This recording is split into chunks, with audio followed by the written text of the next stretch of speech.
Hello, I hope you are well. तो बच्चों start करते हैं आज का लेक्चर। और आज के लेक्चर में हम करने जा रहे हैं chapter real numbers class 10th NCERT exercise 1.4 का क्वेश्चन नंबर 3। और बच्चों क्वेश्चन नंबर 3 की स्टेटमेंट है the following real numbers have decimal expansion as given below. In each case, decide whether they are rational or not. If they are rational and of the form P upon Q, what can you say about the prime factor of Q? तो बच्चों यहां पर हमें कुछ real numbers given है जो कि decimal expansion की फॉर्म में। ठीक है, देखो ये रियल नंबर है, ये भी रियल नंबर है और ये भी रियल नंबर है, क्योंकि कोई भी नंबर होता है वो रियल नंबर ही होता है। ठीक है, इस दुनिया कायनात में जितने भी हमारे नंबर्स हैं जो एग्जिस्ट करते हैं वो सारे रियल नंबर्स हैं। ओके, तो बच्चों यहां पर देखो ये इनके यहां पर पॉइंट प्रेजेंट है, डेसिमल प्रेजेंट है, तो ये डेसिमल एक्सपेंशन की फॉर्म में एग्जिस्ट कर रहे हैं। उसके बाद बच्चों देखो हमें क्या बोला गया है कि in each case decide whether they are rational और नॉट।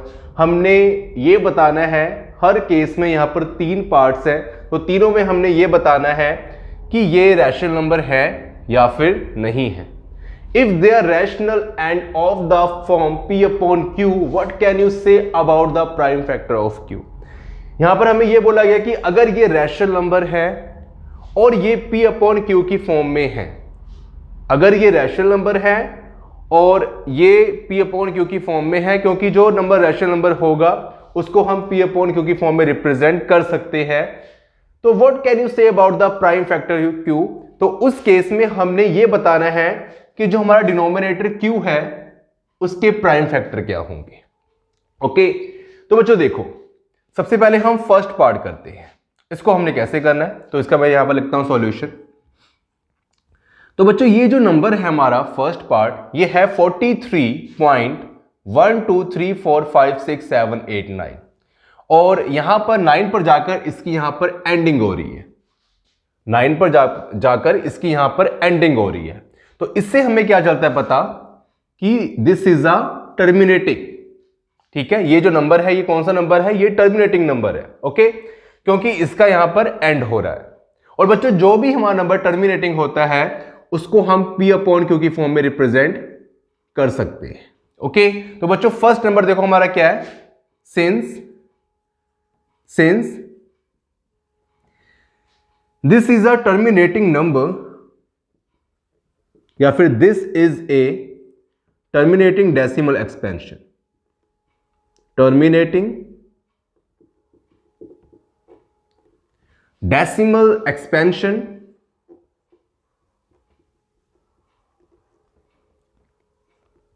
और बच्चों अगर कोई भी नंबर टर्मिनेटिंग डेसिमल एक्सपेंशन की फॉर्म में हो तो उसको हम P अपॉन Q की फॉर्म में रिप्रेजेंट कर सकते हैं। तो यहां पर हम लिख देंगे therefore it can be represent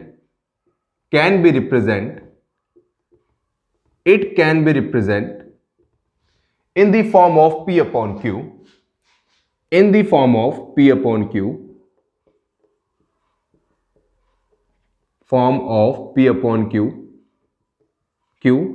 तो बच्चों अगर ये रैशनल नंबर है और इसको अगर हम P अपॉन Q की फॉर्म में रिप्रेजेंट कर सकते हैं तो हमने ये बताना है कि Q का फैक्टर क्या होगा। then factor of Q is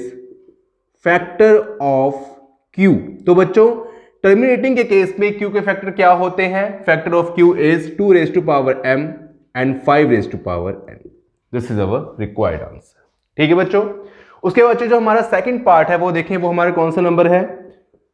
और यहां पर जो हमारा नंबर है पॉइंट मतलब 120 1200 12000 124 टाइम्स 0 एंड सो ऑन। ठीक है, तो बच्चों ये हमारा चलता जा रहा है कंटिन्यूअसली, इसकी यहां पर कोई एंडिंग नहीं हो रही। ओके, अगर बच्चों इसकी यहां पर एंडिंग नहीं हो रही तो ये हमारा जो नंबर है ये है नॉन टर्मिनेटिंग। ये कौन सा नंबर है, नॉन टर्मिनेटिंग, क्योंकि इसकी कोई एंडिंग यहां पर नहीं हो रही है। ठीक है, पॉइंट के बाद इसकी कोई यहां पर एंडिंग नहीं हो रही है। तो बच्चों अगर ये नॉन टर्मिनेटिंग है और नॉन टर्मिनेटिंग नंबर को हम P अपॉन Q की फॉर्म में रिप्रेजेंट नहीं कर सकते। ठीक है, नॉन टर्मिनेटिंग नंबर को हम P अपॉन Q की फॉर्म में रिप्रेजेंट नहीं कर सकते, तो इसलिए बच्चों यहां पर हम सिर्फ सिंपल ये लिख देंगे कि नॉन टर्मिनेटिंग। नॉन टर्मिनेटिंग, ठीक है, नॉन टर्मिनेटिंग। और साथ में लिख देंगे कि it can't be represent in the form of P upon Q, it can't be represent in the form of P upon Q, in the form of P upon Q, ठीक है बच्चों।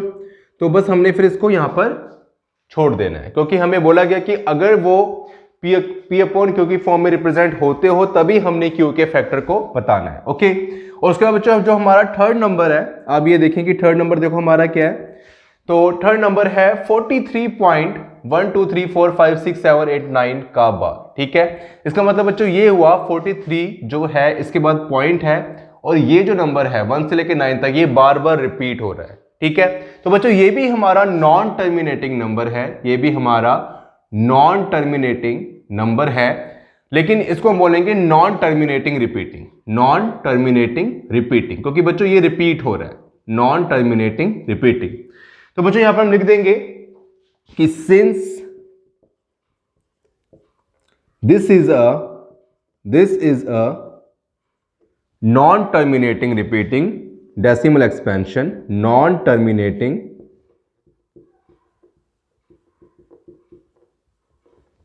Repeating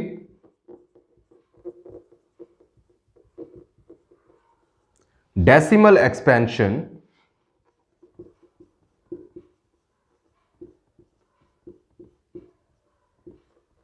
ठीक है।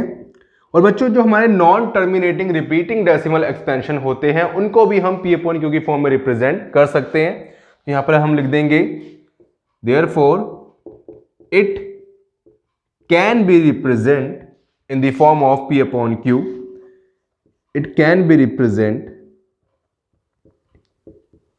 in the form of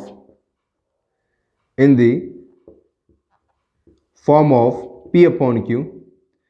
और बच्चों इसके case में जो Q के फैक्टर होंगे वो ये नहीं होंगे, मतलब अगर तो जैसे जो टर्मिनेटिंग वाला केस होता है उसमें तो Q के फैक्टर होते हैं 2m और 5n।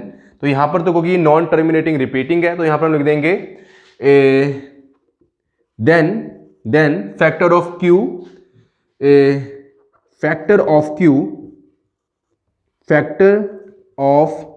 Is not 2m and 5n, ठीक है। क्योंकि बच्चों ये हमारा देखो नॉन टर्मिनेटिंग रिपीटिंग नंबर था, लेकिन इसको हम P अपॉन Q की फॉर्म में रिप्रेजेंट कर सकते थे, लेकिन Q के फैक्टर भी लिखना हमारे जरूरी थे, क्योंकि जिन नंबर्स को हम P अपॉन Q की फॉर्म में रिप्रेजेंट कर सकते हो या फिर हमने जो यहाँ पर किया तो वहां पर Q के फैक्टर लिखना भी जरूरी था। तो बच्चों यहाँ पर देखो इनके तो Q के फैक्टर का कोई ऑर्डर नहीं होता, तो हम सिंपल इसके मुताबिक, ठीक है, इसके रिलेशन में लिख देंगे कि अगर नंबर टर्मिनेटिंग है तो उनको हम 2m और 5n मतलब Q के फैक्टर को इस फॉर्म में रिप्रेजेंट कर सकते हैं। लेकिन अगर हमारा नॉन टर्मिनेटिंग रिपीटिंग नंबर है तो वो बेशक हमारा P अपॉन Q की फॉर्म में उसको हम रिप्रेजेंट कर सकते हो, लेकिन Q के जो फैक्टर हैं उनको हम इस फॉर्म में रिप्रेजेंट नहीं कर सकते, मतलब नहीं होंगे। आप ये कह सकते हो then factor of Q is not 2m और इंटू 5n, ठीक है। तो बच्चों आई होप कि क्वेश्चन नंबर 3 आपको समझ आया होगा, थोड़ा सा डिफरेंट सा ये क्वेश्चन था। और इसके साथ ही जो एक्सरसाइज 1.4 है वो हमारी कंप्लीट हुई, और ये जो चैप्टर जो हमारा चल रहा था real numbers first chapter class 10th ये हमारा कंप्लीट हुआ। तो थैंक यू सो मच बच्चों। और इसके बाद अब हम करते हैं नेक्स्ट चैप्टर इसका, और अगर इससे रिलेटेड इस पूरे चैप्टर से रिलेटेड आपको कोई प्रॉब्लम हो, कोई क्यूरी हो तो आप हमसे पूछ सकते हो थ्रू कमेंट, या फिर जो हमारी ऐप है वहाँ जाके आप डाउनलोड करके, ठीक है, प्ले स्टोर से आप कमेंट्स वगैरह कर सकते हो। वहाँ पर मैसेज का ऑप्शन है, उससे आप कोई भी क्यूरी है यहाँ पर हमसे पूछ सकते हो। Okay, thank you so much.